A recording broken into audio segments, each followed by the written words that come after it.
بسم الله الرحمن الرحیم. بھائی اوس ما دغه کتو د سوشل میډیا نو زمونږ د ملاکنډ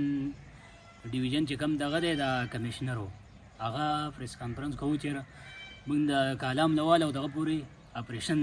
دغه سټارټو د چې کوم دغه کې د سیندونو کې آبادیانې شوي او تجاوزاتو خلاف و نو موږ کمیشنر صاحب ته مبارکي ورکوو چې که په دې باندې ایکشن وایستلو شو او دا به ډېر ښه کار وشي چې یاره نن تاسو وګورئ د څونه دغه د نقصانات وشو دا د څه د وجې وشو د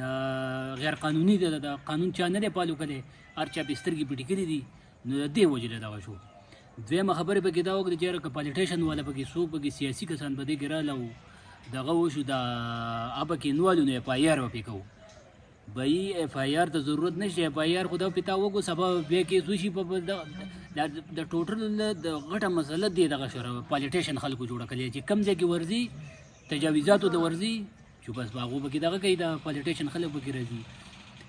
مکمل چې پالیټیشن کس پکې درلو چیرمین ایم پی ای نور کسانو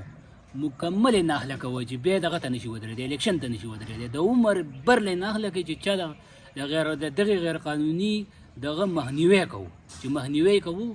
نو زمونږ کمیشنر صاحب ته او زمونږ عدلیې ته دغه دی چې مکمل داسې پالیټیشن والا کس مکمل په پاکستان کې چې دته د سیاست ضرورت سره شته دی نه ایف آی آر پې مه کوئ ناهله کوئ چې ناهله شي په خپله به ټیک چې دته پکې ناهله د ووټ د څه پیدا نه راځي چې یاره زه به سبا خلکو د قوم ته به ورځم ووټ به دې غواړم د قوم نه نو بیا په خپله نشي کولی نو د دویم اپشن پکې دا کېدی چې ایف آی آر ته ضرورت نشي بس نه اهله چې نه اهله دی کوئی هېڅ هم نشته. والسلام.